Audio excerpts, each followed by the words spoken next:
ॐ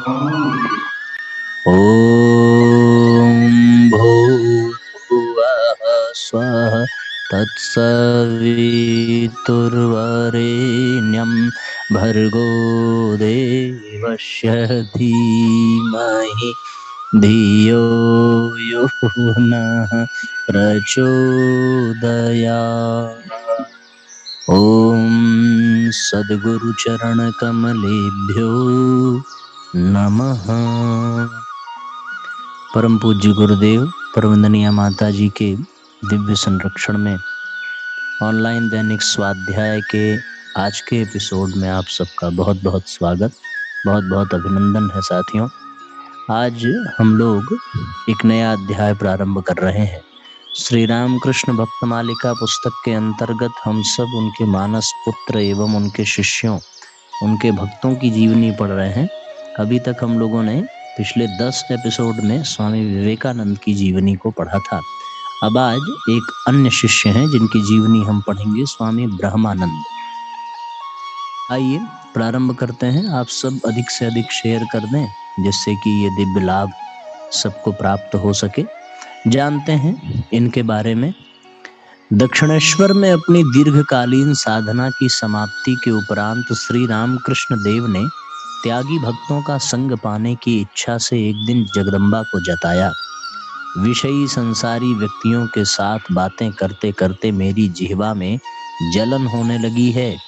जगन माता ने उन्हें आश्वासन दिया, चिंता न करो, शुद्ध सत्व भक्तों का आगमन होगा।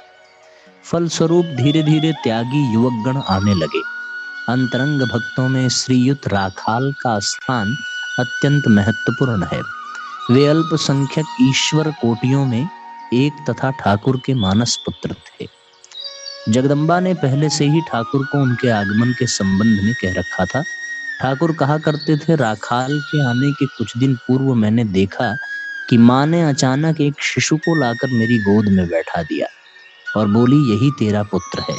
सुनकर मैं तो भय से सिहर उठा और बोला, ये क्या, मेरा पुत्र कैसा?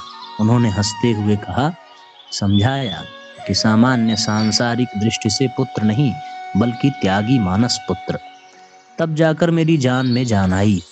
उस दर्शन के बाद ही राखाल आया और मैं समझ गया कि यही वह बालक है।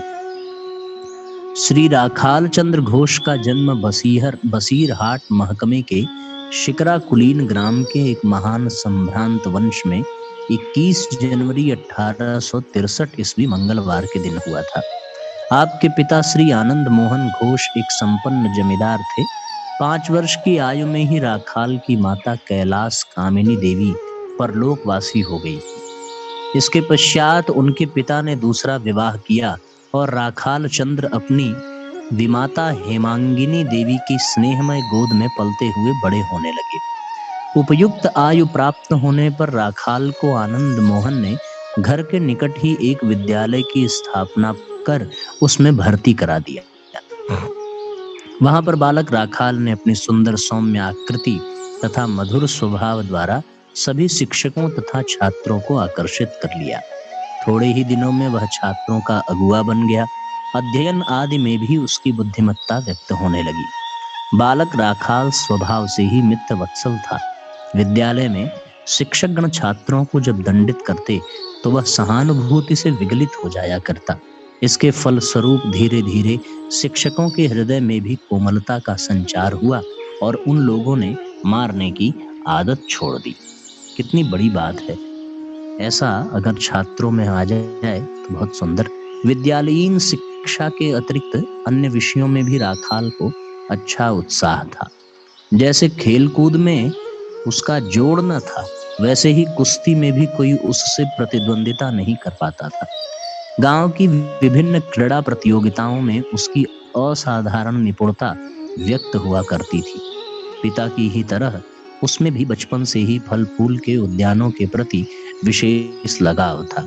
परंतु इससे यह नहीं सोचना चाहिए कि राखाल सामान्य बालकों की भांति केवल खेल कूद में ही मग्न रहा करता था। कभी कभी वह अपने संगी साथियों को लेकर गांव के छोर पर स्थित काली मंदिर के पास बोधन वृक्ष के नीचे स्वनिर्मित काली मूर्ति की पूजा आदि में भी तल्लीन रहता। फिर उनके अपने घर में भी जब धूमधाम के साथ शारदीय दुर्गा पूजा होती तो पूजा मंडप में पुरोहित के पीछे बैठकर वह देखा करते, न जाने किस अज्ञात राज्य में खो जाते और तन्मय हो जाते। संध्या समय निर्निमेष दृष्टि से माँ की आरती उतारने लगते। ये अभी ऊपर बोधन वृक्ष की बात आई साथियों। बिल्व वृक्ष जिसके नीचे शारदीय दुर्गा पूजा का प्रारंभिक अनुष्ठान बोधन किया जाता है, वहां पर वो ध्यान लगाते थे। संगीत से उसे विशेष लगाव था। कभी कभी अपने मित्रों को लेकर गांव के बाहर एक निर्जन स्थान में एक साथ मिलकर श्यामा संगीत काली माता के भजन गाते हुए वह इतना मग्न हो जाता कि उसे देशकाल तक का बोध नहीं रह जाता। कहीं कोई नया श्यामा संगीत सुनने पर उसे सीख लेता तथा वैष्णव भिक्षुकों के मुख से वृंदावन के मुरलीधर गोपाल के भजन सुनते हुए मानो वह सुध-बुध खो बैठता। राखाल की पाठशाला की पढ़ाई समाप्त हुई और 12 वर्ष की अवस्था में सन 1875 ईस्वी अंग्रेजी शिक्षा दिलाने हेतु पिता उन्हें अपने साथ कलकत्ता लाए। उन्होंने वहां वाराणसी घोष स्ट्रीट पर अपनी द्वितीय पत्नी के पीहर में पुत्र के रहने की व्यवस्था की तथा निकट ही स्थित ट्रेनिंग एकेडमी में उसका प्रवेश करा दिया। इसी समय राखाल का नरेंद्र नाथ के साथ परिचय प्रथम हुआ। भविष्य के विश्व विजयी विवेकानंद उन दिनों मोहल्ले के लड़कों के अगुआ थे। विद्यालय में राखाल यद्यपि नरेंद्र नाथ से 3-4 श्रेणी नीचे थे, पर आयु में दोनों समान थे। राखाल उन्हें देखते ही आकृष्ट हुए और दोनों के बीच प्रगाढ़ मैत्री का सूत्रपात हुआ। दोनों एक ही अखाड़े में कुश्ती लड़ा करते थे। फिर आगे चलकर नरेंद्र नाथ के आकर्षण के फलस्वरूप वे भी ब्रह्म समाज में आने जाने लगे। विविध संस्थाओं के साथ संयोग रखने के कारण राखाल की पढ़ाई में बाधा आती देखकर पिता चिंतित हुए। पहले समझा बुझाकर और बाद में कुछ कठोरता का सहारा लेकर उन्होंने पुत्र का मन पढ़ाई लिखाई में लगाने का तो फल कुछ न हुआ।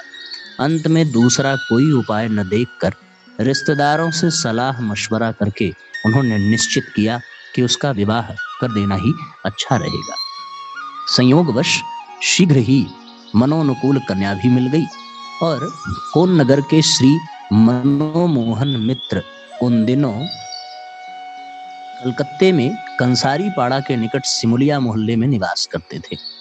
उनकी विश्वेश्वरी नाम की एक सर्व सुलक्षणा बहन विवाह योग्य थी। 1881 ईस्वी के मध्य भाग में संभ्रांत कायस्थ कुलोत्पन्न इस कन्या का राखाल के साथ विवाह हो गया। विश्वेश्वरी उस समय यही कोई 11 वर्ष की बालिका थी। इस संसार में मानव अपना उद्देश्य सिद्ध करने के लिए क्या नहीं करता, तथापि विधि विधानवश फल कुछ और ही होता है।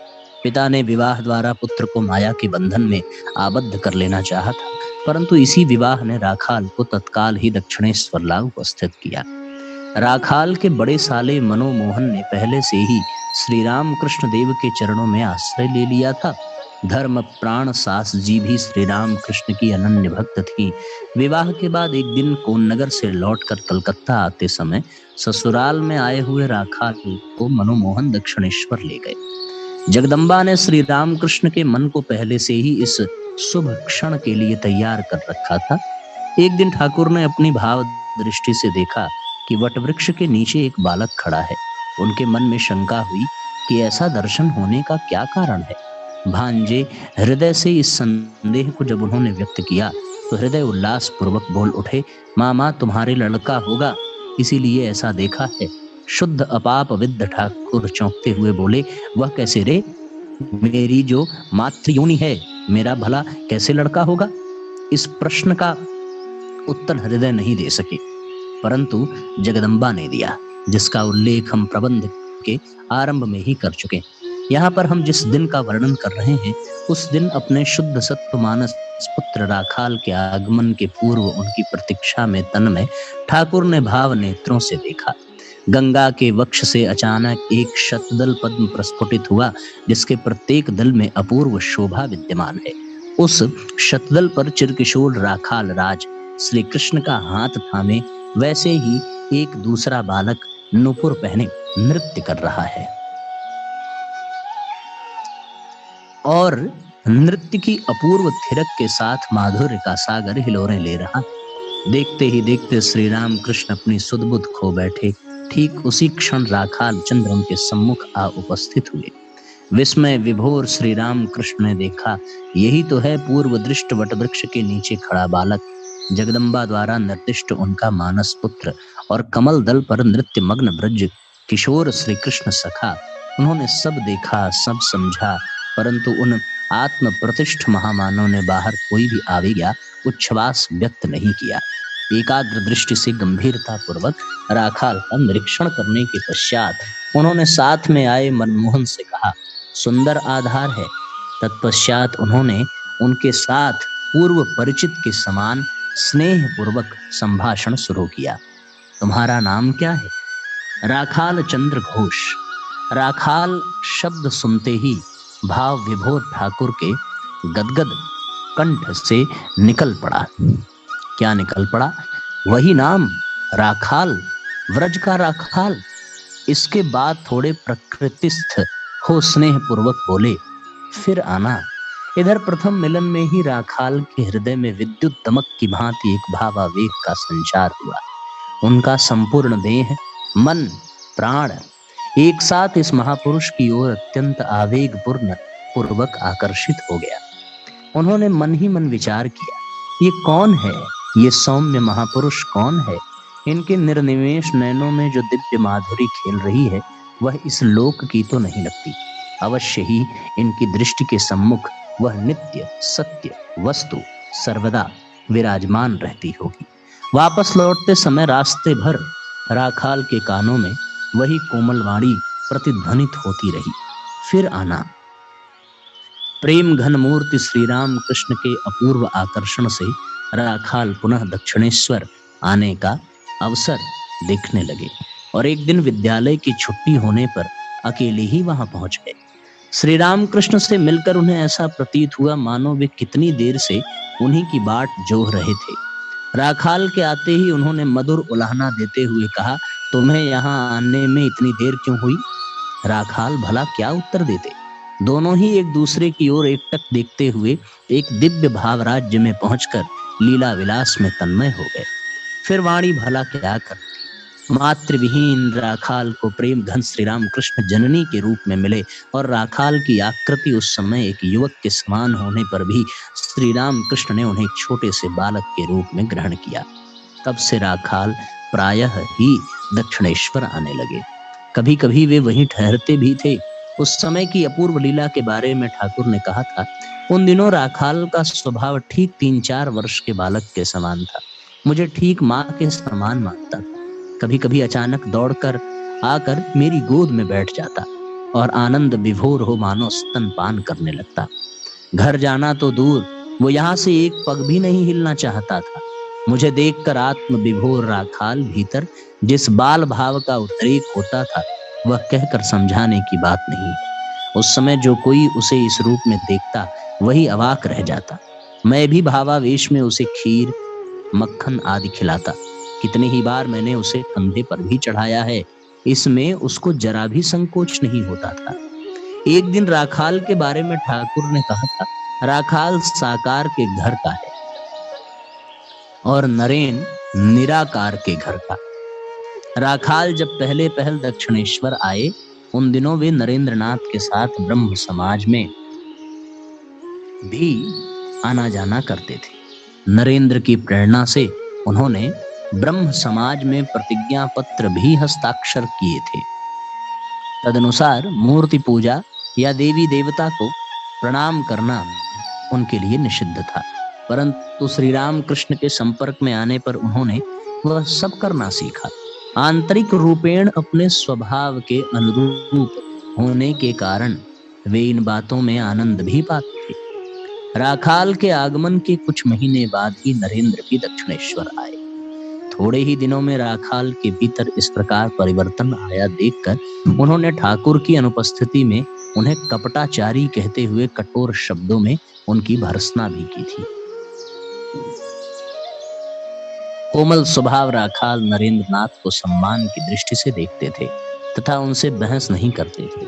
अतः इस घटना के बाद से वे नरेंद्रनाथ से मिलने जुलने में संकोच करने लगे। यह बात ठाकुर के ध्यान में आई और उन्होंने पता लगाकर इसका कारण भी जान लिया।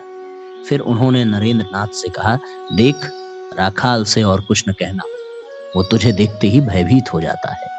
इस समय उसे साकार में विश्वास हुआ है, तो बता वह क्या करे। सभी लोग क्या प्रारंभ से ही निराकार में विश्वास कर सकते हैं? इन्हीं दिनों एक दिन वैष्णव महानुभावों द्वारा रचित पदावली कीर्तन सुनते हुए ठाकुर ने भावावेश में अपने शरीर के वस्त्र फाड़ डाले और उनके सर्वांग में अश्रुपुलक, कंप आदि लक्षण प्रकट।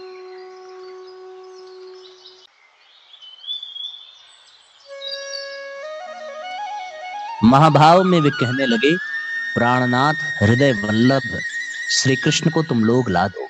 सुहृद का यही तो कर्तव्य है। हो सके तो ला दो, नहीं तो मुझे ही ले चलो। चिरकाल के लिए तुम्हारी दासी हो जाऊंगी। राखाल ने अपलक दृष्टि से उस भाव को देखा। गंभीरता पूर्वक उस आर्त भाव पर चिंतन करके वे समझ गए कि साकार उपासना के विपक्ष में नरेंद्र चाहे जो कुछ भी क्यों न कहें, साकार कृष्ण के प्रेम से उद्भुत इस सात्विक विकार के पीछे एक ऐसा सत्य है जो युक्ति तर्क से परे है। परंतु दक्षिणेश्वर में इस प्रकार की अलौकिक लीला और लीला आस्वादन में तल्लीन राखाल ने केवल अध्ययन से ही उदासीन हुए, वरन उनमें संसार के प्रति वैराग्य भी प्रकट होने लगा। ये सब देखकर पिता आनंद मोहन कुछ आनंदित न हो सके। वे सांसारिक व्यक्ति थे और पुत्र को भी संपत्ति की व्यवस्था में दक्ष देखना चाहते थे। तो क्या बालक साधु के संसर्ग में आकर साधु ही बन जाएगा?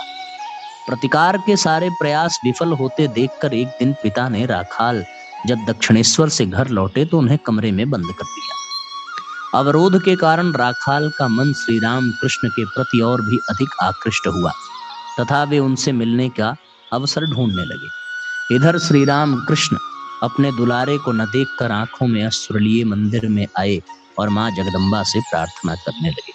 माँ, राखाल को न देखकर मेरी छाती फटी जा रही है। माँ, मेरे राखाल को ला देना। जगन माता इस करुण प्रार्थना को सुनकर विगलित हुई। एक दिन पुत्र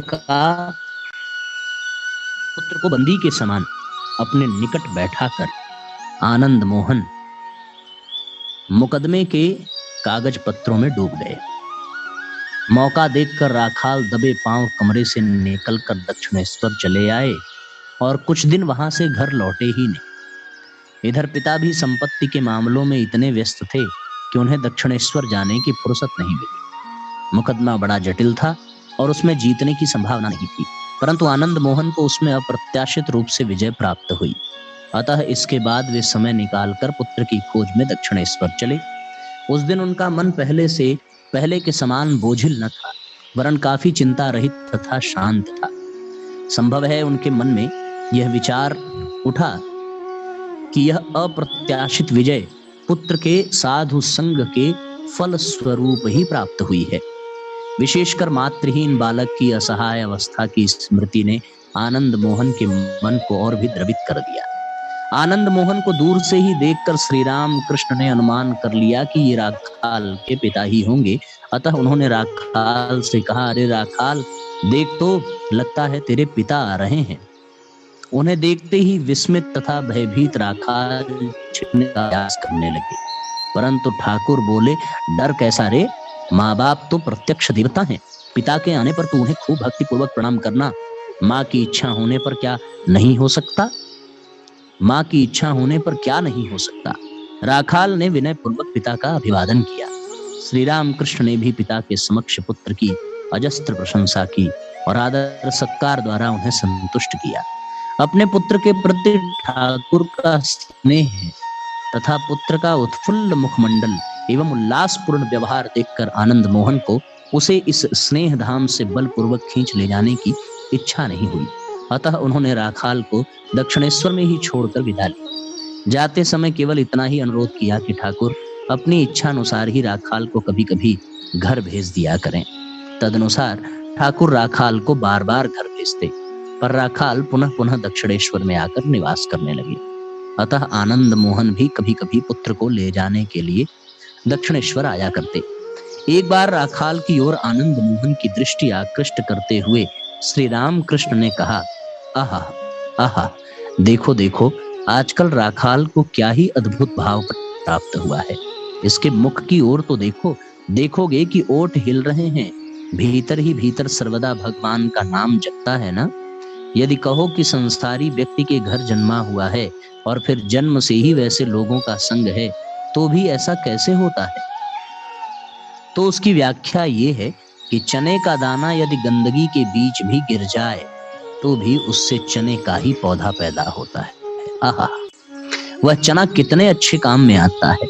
अच्छा, राखाल जो यहाँ आता है उसमें क्या आपको कोई आपत्ति है? प्रश्न सुनकर आनंद मोहन किंग कर्तव्य विमूढ़ हो गए। साधु को भला कैसे नाराज करें। विशेषकर उन्होंने देखा कि ठाकुर के पास बहुत से गणमान्य लोगों का आना जाना है और पुत्र के यहाँ रहने पर उन लोगों से घनिष्ठता होने की संभावना है। इन सब बातों को ध्यान में रखकर उन्होंने कहा, आप क्या कहते हैं महाराज? राखाल तो आपका ही लड़का है, आपके ही पास रहे, पर बीच बीच में 2-1 दिन के लिए हमारे यहाँ भी भेज दीजिएगा। इस प्रकार अपने घर के साथ संपर्क बना रहने पर भी राखाल के मन में धर्म साधना की इच्छा क्रमशः प्रबलतर होती गई। एक दिन उन्होंने श्री राम कृष्ण से पूछा कि क्या वे अपने पिता के जूठे बर्तन में खा सकते हैं? तुरंत ही ठाकुर ने उत्तर दिया, ये क्या रे, तुझे हुआ क्या है जो अपने बाप के जूठे बर्तन में नहीं खाएगा? माँ बाप क्या अरे गहरे हैं? उनके प्रसन्न न होने पर धर्म कर्म कुछ भी नहीं होता। चैतन्य महाप्रभु तो प्रेम में उन्मत्त थे, फिर भी सन्यास के पूर्व उन्होंने अपनी माँ को कितने दिनों तक समझाया था। कहा था, माँ मैं बीच बीच में आकर तुमसे मिला करूंगा। इस प्रकार लगभग 2 साल बीते। इधर दामाद का वैराग्य देखकर पड़ोसी राखाल की सास श्यामा सुंदरी को बारंबार सावधान करने लगे। संभव है कि इस कारण से अथवा कन्या को श्री राम कृष्ण देव के चरणों में लाने के उद्देश्य से राखाल के वहां रहते ही एक दिन श्यामा सुंदरी अपनी पुत्री विश्वेश्वरी के साथ वहां आई, परंतु बारंबार अनुरोध करने पर भी राखाल दक्षिणेश्वर छोड़कर जाने को राजी नहीं हुए। उस दिन की घटना के बारे में ठाकुर ने कहा था, राखाल तब घर के ही बालक के समान रहता था। मैं जानता था कि वह अब आसक्त होने वाला नहीं है। कहता था सब फीका लगता है। उसकी पत्नी यहाँ आई थी, 14 वर्ष की थी, वह नहीं गया। वधू की परीक्षा करने के बाद ठाकुर ने कहा था कि राखाल विवाह करके भी आबद्ध न होंगे। विवाह के थोड़े ही दिन बाद, उस दिन भी जब श्यामा सुंदरी बालिका के साथ ठीक इसी तरह दक्षिणेश्वर आई, तो ठाकुर ने बहू को सहजता पूर्वक ही स्वीकार किया। परंतु अचानक ही उनके मन में प्रश्न उठा, कहीं वधू के संपर्क में आकर मेरे राखाल की ईश्वर भक्ति की हानि तो न होगी। इस संशय के निवारणार्थ उस दिन उन्होंने बालिका को बुलाकर उसके केश एवं गठन देखी और समझ गए कि डरने की कोई बात नहीं, यह देवी शक्ति है। पति के धर्म पथ में कदापि बाधक न होगी।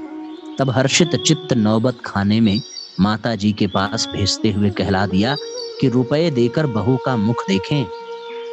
ठाकुर जानते थे कि उनका मानस पुत्र साक्षात व्रज का राखाल है। वे गोपाल गोपाल कहकर पुकारते हुए वह अपने हाथ से खिलाया करते और कितने ही प्रकार से दुलार भी किया करते। दूसरे किसी के कोई अनुचित कार्य करने पर ठाकुर उसकी खबर लेते थे, परंतु राखाल की अवज्ञा पर वे नाराज ना होकर कुछ प्रसन्नता ही व्यक्त करते। एक दिन भोजन के पश्चात ठाकुर ने कहा, अरे राखाल, पान लगा देना, पान खत्म हो गए हैं। मानस पुत्र ने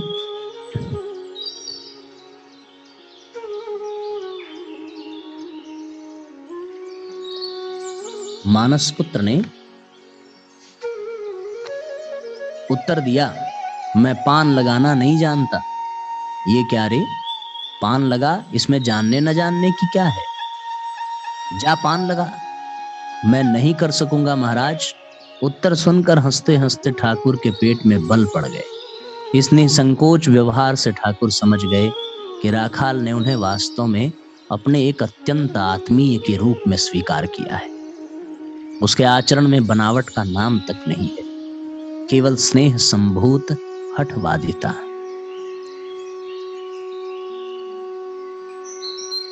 तो ये थी साथियों राखाल की शुरुआत और ठाकुर के संपर्क में आने की कथा। यहां से हम लोग कल से प्रारंभ करेंगे, आज यहीं तक करते हैं। आइए गायत्री मंत्र साथ साथ बोलें। ओम भूर्भुवः स्वः तत्सवितुर्वरेण्यं भर्गो देवस्य धीमहि धियो यो नः प्रचोदयात्। सभी आत्मीय बंधुओं को बहुत बहुत प्रणाम, बहुत बहुत धन्यवाद। सबको नमस्कार, सबको शुभ रात्रि। 2-3 दिन बाद ही नवरात्रि का शुभारंभ है। हम लोग अभी मिर्जापुर के एक ब्लॉक में प्रज्ञा पुराण कथा के लिए हैं। कल यहाँ से सवेरे प्रस्थान करेंगे। नवरात्रि पर्व का शुभारंभ उस स्थान पर होगा। वहां पहुंच करके नेटवर्क आदि की स्थिति और कार्यक्रम की समय सारणी को देख करके फिर हम निर्धारित करके आप सबको ये बताएंगे कि कलश यात्रा, क्षमा करिएगा, नवरात्रि पर कलश स्थापना और फिर अन्य कार्यक्रम की कैसे योजना बनेगी ऑनलाइन। निश्चिंत रहें, सब होगा, अच्छे से होगा। हमारे पास 1-2 लोगों के फोन भी आए अपने देव परिवार से। उनके मन में प्रश्न है कि नवरात्रि की साधना कैसे करेंगे। कुछ ऐसे भी हैं जो मन में प्रश्न रखे हुए हैं पर संकोच में हमारे पास फोन नहीं करते, संकोच करते हैं हमसे कहने में। उनको हमारी व्यस्तता का आभास भी रहता है, पर उनकी तरंगें, उनके विचार, उनका स्नेह, उनकी प्रेम भावनाएं हम तक पहुंचती रहती हैं, जिसको हम बराबर अनुभव करते रहते हैं।